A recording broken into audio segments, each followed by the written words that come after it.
Combustíveis. Brasil tem primeira redução desde o começo da crise em torno da guerra no Irã, mas preços em Mato Grosso do Sul continuam subindo. E falando em Mato Grosso do Sul, a gente vai trazer dados sobre o comércio exterior, balança comercial positiva e o volume exportado também cresceu. E ainda, juro real brasileiro, o segundo maior do Brasil. Isso é bom para alguma coisa? A gente vai explicar isso na edição de hoje aqui do Economia de Bolsa.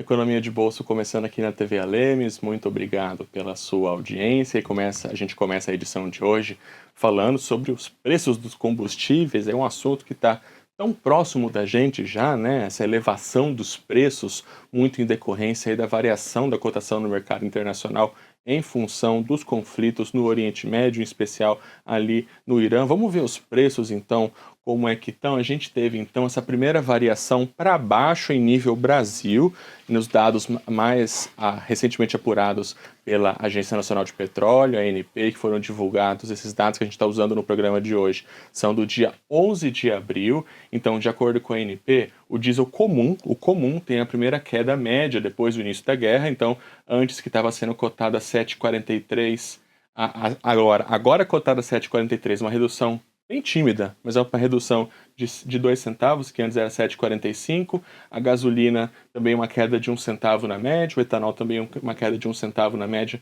na casa dos 4,70, a gasolina 6,77. O governo, falamos sobre isso na edição anterior aqui da Economia de Bolsa, aquele pacote de subvenção, né, de 1,20 para litro do diesel importado, dividindo aí a conta com estados, né, o governo federal entraria com 60 centavos, o estado entraria com os outros 60, né, o governo faria esse reembolso aí aos estados, e também uma proposta aí para as distribuidoras de uma subvenção aí de 80 centavos por litro, mas esse é um assunto que ainda está em discussão, as distribuidoras ainda não aderiram a esse plano. Falar de Mato Grosso do Sul, então, dos preços, porque se a ANP disse que em nível Brasil o preço baixou timidamente, em Mato Grosso do Sul os preços continuam em elevação. Na nossa próxima tela aqui a gente tem esses números. O combustível que mais se manteve com relação a preço, com relação ao último programa, que é a Economia de Bolsa, foi o etanol. Olha só, no programa anterior nós estávamos falando em 4,28, agora está aí na casa dos 4,37, um pouco mais de 2%. Gasolina aditivada manteve de preço praticamente, gasolina comum 6,19, agora então vai para 6,43, mais 3%, diesel 6,79 e agora 7,21, mais 6%, o diesel S10 6,90, no programa anterior aqui da Economia de Bolsa, também com dados da ANP, e agora 7,40, mais 7,25%. O diesel preocupa muito, porque ele é a força motriz da nossa economia de fazer toda a nossa produção aí circular pelo país. A gente entende um pouco mais desse cenário agora com o Matheus, a quem a gente gentilmente agradece mais uma vez. Matheus, muito obrigado. Bom, a gente não sentiu ainda esses efeitos aqui em Mato Grosso do Sul, desses programas, né? Enfim, todas essas políticas e fiscalizações, mas os preços continuam subindo. Isso preocupa muito, acho que em especial com relação à inflação, né? Com certeza, Thiago, bom dia a todo mundo que está acompanhando a gente. É um assunto muito delicado, porque exatamente mexe com a matriz de transporte do Brasil. Thiago, tem algumas coisas interessantes que eu gostaria de explicar para o nosso público. Você viu que não aconteceu nada em relação ao etanol e mesmo assim ele subiu, né? O conflito é da região do Oriente Médio, que mexe com a cadeia de petróleo. Por que será que o etanol subiu? Pessoal, geralmente quando um bem substituto sobe, esse substituto também acompanha a alta do outro. Por quê? Acompanha comigo o raciocínio. Você tem um carro flex. Se a gasolina sobe, o que você vai fazer, Thiago? Eu fiz isso ontem, eu abasteci com etanol. Todo mundo indo abastecer com etanol, acontece o quê? Pela oferta e demanda, sobe o preço do etanol também. Então, por isso que quando o bem é substituto e tem a alta em um produto, quando o consumidor migra para o outro, também tem uma pressão de demanda nele, ele também sobe. Claro que ajuda, a gente dilui essa alta, mas acaba que sobe todos os combustíveis, né, Thiago? Mas falando aqui da questão do diesel, é muito importante essas medidas para tentar suavizar. E aí outra aula importante de economia é que os preços sempre sobem de elevador e desce de escadinha. Então, quando teve a alta, você viu que foi uma marretada para cima, né, Thiago? Aí agora você viu no ambiente nacional, caiu 1 centavo. Então, geralmente é isso. Então, todas essas medidas aí, consumidor, na verdade vai ser para frear a alta, tá? Porque o conflito é muito sério. Para resolver essa situação, é só resolvendo a questão do conflito mesmo em si, e ainda leva um tempo até voltar ao normal, Thiago.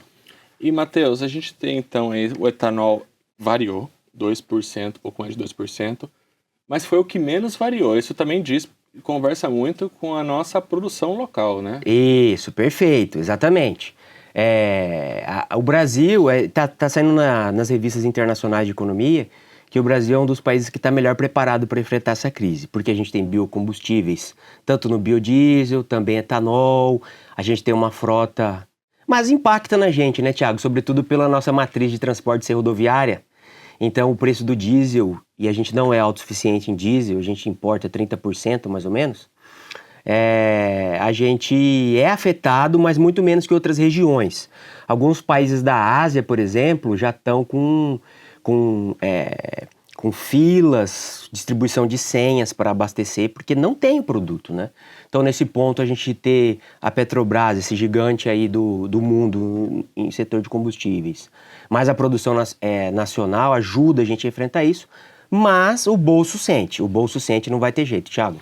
Matheus, a gente está gravando esse programa no dia 13 de abril, né? A gente tem reapresentações, é muito difícil até a gente fazer aí referência a eventos aí do conflito no Oriente Médio, porque as coisas acontecem muito rápido, né? Mas uma coisa que eu venho percebendo é que o Boletim Focus, aquela pesquisa que o Banco Central faz aí com vários economistas para um termômetro aí do que eles esperam, eles vêm batendo no martelo de que a inflação no Brasil esse ano vai aumentar. Acho que no boletim de hoje, 13 de abril, acho que anterior era 4,3, já foi para 4,7, ou seja, de uma semana para outra os economistas estão esperando. Nem sempre eles acertam, mas já tem esse temor, porque o diesel, além da gente usar ele para se movimentar, ele movimenta a carga do alimento, que é o índice da inflação, a carga da produção, sei lá, do industrial. Então, um preço que... minha pergunta, fechando o raciocínio, isso pode ter reflexo nos outros itens medidos pelo IPCA, além do próprio combustível? Sem dúvida, Thiago. Você vai ter esse efeito contágio, também por conta dos insumos agro. Então, os insumos no agro vai muito diesel, né, nas máquinas e equipamentos, então isso vai subir o custo de produção dos alimentos. Você também tem a questão dos fertilizantes, que passa muito pelaquela região, então já está tendo uma alta global enorme. E você tem as passagens aéreas. Eu acho que as passagens aéreas vai bater aí nessa mensuração de inflação. É que na último reajuste da Petrobras, 50% de reajuste no preço do querosene da aviação. A Europa, a Organização Europeia já está dizendo que em 3 semanas lá na Europa eles vão ter que começar a racionar se continuar desse jeito. Os voos, por causa do querosene da aviação, né, Thiago? Então, inevitavelmente vai afetar sim a inflação, vai afetar, a gente vai pagar mais caro. Então como economista eu sinto uma pena, porque primeiro veio a pandemia que subiu o preço de tudo, depois o conflito na Ucrânia, agora esse conflito. O consumidor não tem 1 minuto de descanso, pessoal. Mas eu não tenho 1 minuto de paz nesse lugar. Minuto de paz. O meme adaptado. E sobra pra gente, Thiago. Tem até meme na internet brincando. Eu não tenho $1. Por que eu vou me preocupar com o dólar? Gente, tudo que acontece no mundo afeta no outro dia. A economia é globalizada e tá tudo interligado às cadeias de produção, Thiago. Matheus, pra gente encerrar esse assunto, tem essa medida provisória, então, que já foi editada pelo governo federal, da subvenção, né? 1,20 aí a questão do diesel, os estados assumindo metade, depois o governo federal aí com esse plano aí de fazer o reembolso dessa outra metade dos 60 centavos para chegar a 1,20. Esse plano, você avalia que ele tem capacidade de segurar esse potencial de inflar a inflação ainda mais? Ou você acha que esses 1,20 eles podem se perder no meio do caminho? Olha, considerando uma tratativa de paz que até 2 dias atrás estava em voga, né? O barril... Lembrando que estamos gravando em 13 de abril, tudo na representação, as notícias ainda podem ser atualizadas. Exatamente. Essa medida seria ótima, porque dentro de um contexto de um acordo de paz, essa medida seguraria até reconstruir refinaria lá, até tirar a mina do Estreito de Hormuz, seria perfeito. Mas agora parece que esse acordo já foi por água abaixo. Então, tudo vai depender do que acontece no conflito lá, Thiago.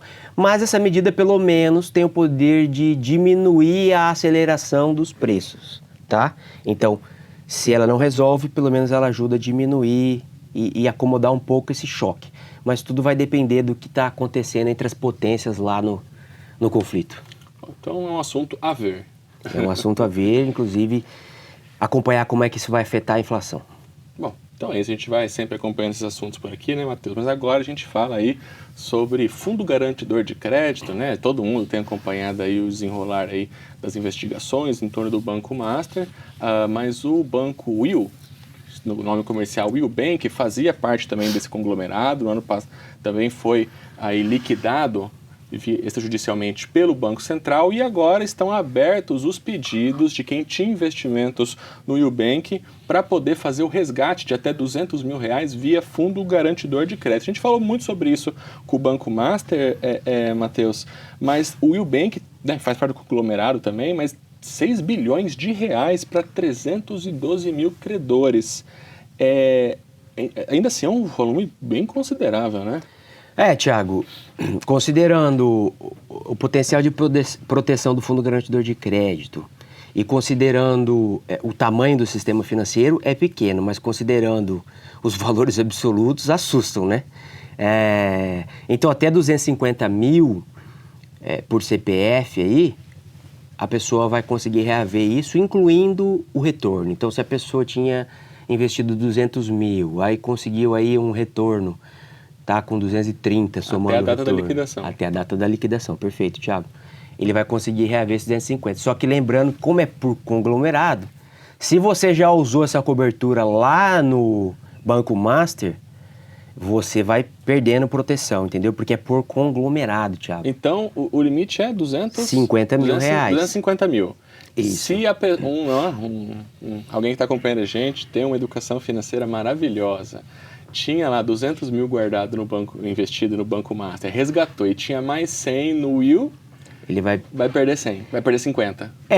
Em relação ao fundo garantidor, sim. Ele ainda vai poder entrar na justiça, vai ter uma lista de credores, vai tentar liquidar o que tem de valor nesse banco. Mas assim, de imediato que o fundo garantidor, eu utilizei no Banco Master, por exemplo, eu tinha algumas aplicações lá no Banco Master. E é muito fácil, foi muito fácil. E como é que faz, Matheus? É pelo aplicativo, porque na época a gente falou, né? Você faz o download do aplicativo do Fundo Garantidor de Crédito, passa umas informações para ele, coloca... O que demorou mesmo foi o Banco Central recolher as informações.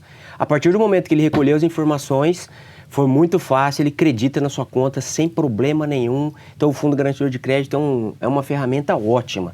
Que ele seja fortalecido e melhorado em prol do sistema financeiro, Thiago. Por quê? Porque ele fomenta a concorrência. Tudo bem, tem que ser aprimorado, porque ele foi utilizado para favorecer um sistema de negócio. Isso aí não.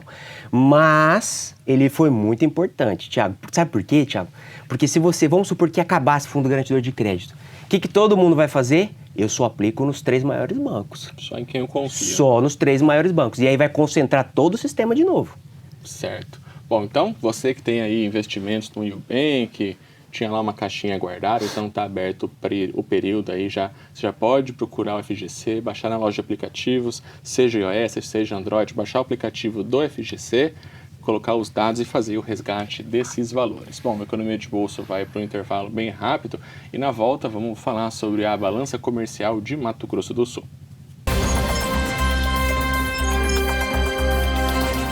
Justiça Eleitoral apresenta V de Verdade. Em terra de fatos, fake não tem vez.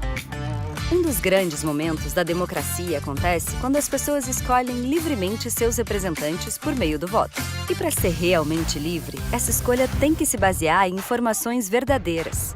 Por isso é tão importante que todo mundo conheça as diferenças entre os fatos e as fake news. Mas isso não é tão simples. 5 fatores tornam mais difícil separar o que é fato do que é fake.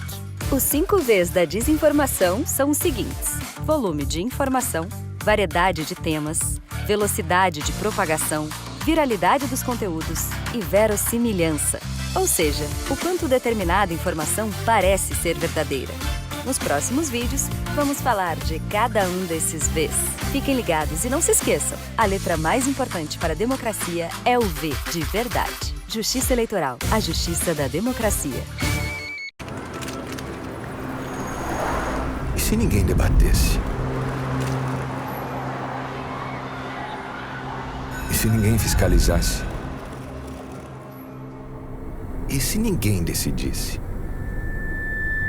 A democracia não acontece sozinha. Ela exige trabalho, diálogo, responsabilidade. É aqui, na Assembleia Legislativa, que a transformação acontece. Deputados e deputadas ouvem a população, debatem ideias, fiscalizam recursos, constroem soluções. E quando um projeto é aprovado, não é apenas uma nova lei. É recurso que chega, é atendimento funcionando, é obra em andamento, é melhoria constante, é oportunidade que surge, é direito garantido. Se Mato Grosso do Sul é hoje um dos estados que mais cresce no país, é porque tem representantes comprometidos com o futuro e com você. Assembleia Legislativa de Mato Grosso do Sul, Estado do Pantanal.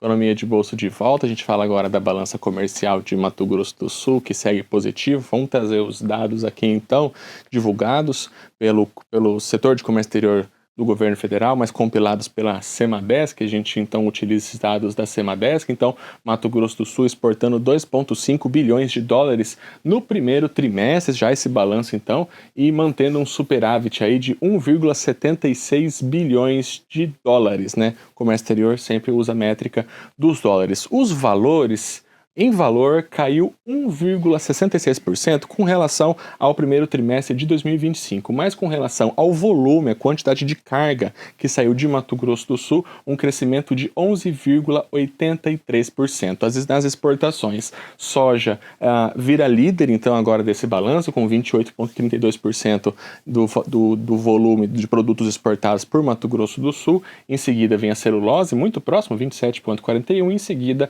a carne bovina, 19,38%.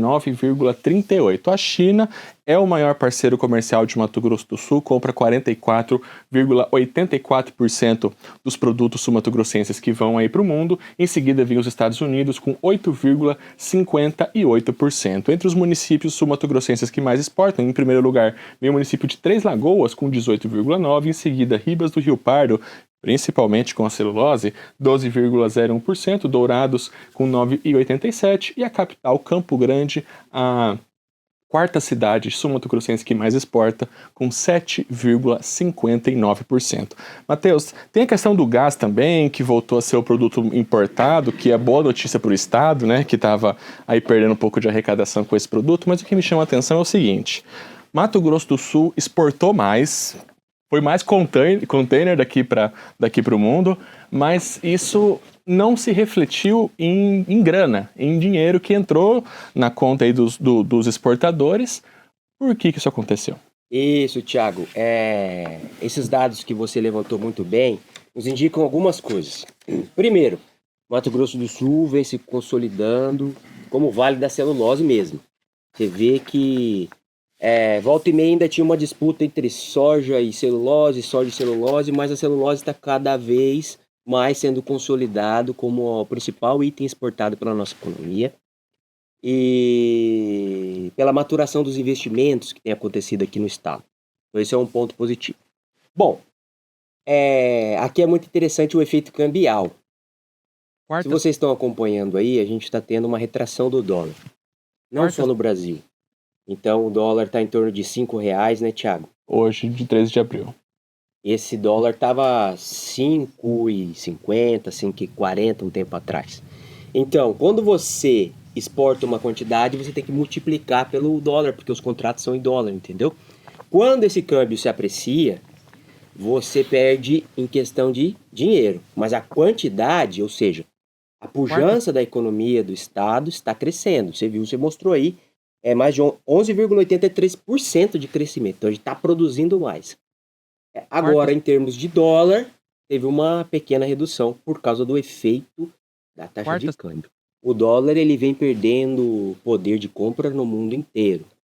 Então, os países não estão mais utilizando o dólar como reserva, estão migrando para... Vocês podem olhar que subiu muito prata, subiu muito ouro, criptoativos. Os países, então, estão com muita incerteza lá na economia norte-americana. Então, eles estão começando a diversificar essas reservas. E aí, o dólar está perdendo um pouco de força no mundo, tá? E isso explica esses valores aqui, afetando diretamente a nossa economia. Matheus, estando o dólar mais barato para aquela empresa que importa produtos, ou até para quem importa para exportar, para fabricar de novo, o real valorizado é melhor? Isso. Quando o real fica mais valorizado, você ajuda aqueles setores que dependem de importação. Pessoal, estou falando de um modo geral aqui, tá? Agora, quando o real, por exemplo, está desvalorizado, você ajuda mais aqueles setores de exportação, tá? Então, se esse dólar de 5 for para 5,50, 6, 6,30, você vai ajudar mais os setores exportadores, tá? Já, se esse dólar for para 4,70, 4, 3,80, você vai ajudar mais aqueles setores que importam. Isso é de um modo geral, pessoal, por quê? Porque mesmo os setores que exportam, eles também importam. Hoje em dia não tem mais essa dicotomia. Então, pega o exemplo da celulose. Ele exporta a celulose. Mas a máquina ele compra de fora, vários insumos ele compra de fora, o combustível que ele usa depende do preço de fora. Então também não é uma matemática clara, tá? Você tende a ajudar. Isso que eu falei para vocês é de um modo geral. Okay? Não dá para falar que fica num 0 a 0, mas ao mesmo tempo que eu vendo em dinheiro um pouco menos, o meu custo diminui e pode ser que empate. Não é uma certeza, né? De cada negócio, cada setor é um setor. Isso. A gente tem um campo de economia que chama de estudo das elasticidades. Então você pode analisar essas elasticidades em cada setor, em cada componente da dependência internacional, tá? Por exemplo, essa alta do barril do petróleo está sendo muito ruim para nós consumidores, mas a Petrobras, como é uma grande exportadora de petróleo, o custo dela é lá embaixo por barril, graças à eficiência da empresa, ela está vendendo agora a 100 e poucos, né? E ela vendia cada barril a 60 até pouco tempo atrás. Então, nesse ponto, foi positivo para ela, por exemplo. Tanto que você fala dessa questão do custo, né? Das importações, o gás natural ele voltou a ser o principal item importado, o que importa muito, em especial o Poder Executivo, né, que vem aí alegando perda de arrecadação em razão do gás natural, mas o segundo item, olha só, caldeiras geradoras de vapor, que são produtos utilizados na indústria da celulose, né? Também depois vem álcoois e derivados, também subprodutos aí de outras áreas, mas olha só, o segundo item mais importado, caldeiras de geradoras de vapor, que tem tudo a ver com o setor da celulose. Então, para quem está comprando, se ele quer produzir celulose, ele vende um pouco mais barato, mas ele está comprando a caldeira dele um pouco mais em conta. Tem essa relação, tudo é muito interconectado, então. Aí vai do tino do empresário em fazer investimentos quando está mais favorável, quando é possível. O que atrapalha muito o empresário, Thiago? A incerteza. Então, muita oscilação. Aí eu posso afirmar que atrapalha toda a economia real. Esse negócio de estar oscilando todo dia num valor, isso aí atrapalha demais. Por quê? O empresário precisa fazer conta. Então você chega para ele e fala, ó, o câmbio tá 6, o câmbio tá 5, o câmbio tá 4, mas tem que ter uma certa estabilidade. Por isso que o Banco Central, volta e meia, ele entra comprando, vendendo dólar, para não permitir oscilações muito abruptas, que essa sim é danosa para todo mundo. Então é isso. Esses então são os dados do comércio exterior sul-mato-grossense no primeiro trimestre de 2026. A gente fala agora de um outro assunto, de juro real, um levantamento aí do ranking Money.u, da Leve Intelligence, que fez um levantamento global, coloca o Brasil como o segundo país no mundo com o maior juro real, perdendo apenas para a Turquia. A Turquia com 10,38%, o Brasil com 9,51% de juro real. Em seguida, Argentina e Rússia empatadas no terceiro lugar com 9,41%. Esse levantamento feito depois daquela reunião da do Copom, que fez a redução de 0,25 pontos percentuais na taxa Selic. Matheus, primeira coisa que eu te pergunto, o que é esse juro real? Tiago, o juro real é um indicador que as pessoas pouco falam, porque elas estão mais acostumadas a falar só qual que é o valor da taxa de juros Selic, por exemplo. Mas o mais importante é o juro real. Por quê? O juro real é quando você desconta a inflação. Você pode fazer olhando para o passado ou olhando para o futuro. Então você pega lá, qual que é a taxa de juros nominal hoje? 14,75, né, Tiago? E aí você olha ou a inflação dos últimos 12 meses, ou então você olha lá no Boletim Focus qual a expectativa para os próximos 12 meses. 14. E aí você faz uma pequena fórmula no qual você desconta essa inflação dos juros. Aí você chega ao juro real. Sabe por quê, Tiago? Muitas vezes você mantém a taxa de juros Selic nominal, mas você está aumentando o aperto monetário. Se a inflação estiver caindo, você está aumentando o juro real, mesmo com ele estável. Que foi um processo que aconteceu aqui no Brasil. Foi um processo que aconteceu no Brasil. E isso sufoca o setor empresarial. Tiago. Isso que eu te pergunto agora. Por que um juro real elevado, como ele faz mal para o país? Ele faz muito mal para o país. E aquela questão, pessoal, a diferença entre o remédio e o veneno é a dose. 14. Então nós estamos com um juro real muito alto há muito tempo aqui no Brasil para controlar a inflação. Mas, Tiago, quando a gente começa a olhar, o endividamento das empresas está crescendo. 14. O endividamento das famílias está crescendo. A gente está entrando em patamares perigosos. Eu acho que esse juro real ele está fazendo mais mal. Eu sou o Matheus que estou falando como economista. Está crescendo isso entre os analistas econômicos. Mesmo com conflito, mesmo com alta de combustíveis, há uma necessidade de se reduzir esses juros para diminuir esse juro real no Brasil. Por quê? Porque o remédio está muito amargo. Basta a gente olhar o endividamento das famílias batendo recorde, o endividamento das empresas batendo recorde. 14. Então, Tiago, é importante que a gente continue essa trajetória. Pode ser que seja mais tímida, não seja tão forte, mas a gente precisa continuar essa redução da taxa Selic aí pelo Banco Central para a gente dar um fôlego para as empresas e para as famílias, no termo de endividamento, Tiago. Matheus, para a gente encerrar esse assunto, já estamos chegando no final da edição de hoje do programa. Bom, a gente tem esse juro real bastante elevado, né, que é a taxa Selic menos a inflação, que gera esse número, o segundo maior do mundo. Você trouxe aí um número que não ajuda em nada a economia das famílias, das pessoas jurídicas, pessoas físicas. Ajuda para quem aplica na renda fixa. Aí eu ia perguntar isso agora. De alguma maneira, o juro real ele pode ser bom para aquela pessoa que é organizada, que quer fazer um investimento? Se sim, como? Tiago, para quem tem dinheiro é uma beleza. Porque quem tem dinheiro aplica na renda fixa. Aí essa renda fixa significa que o juro real é aquilo que ele está ganhando. O retorno dele é o poder de compra que ele está ganhando. Porque ele está ganhando mais juros descontado a inflação. Então significa, Tiago, que o rendimento dos investimentos dele, depois de um ano, está comprando mais. Entendeu, Tiago? Então, para quem tem dinheiro, para quem investe na renda fixa, esse juro real, seu segundo maior do mundo, é uma maravilha.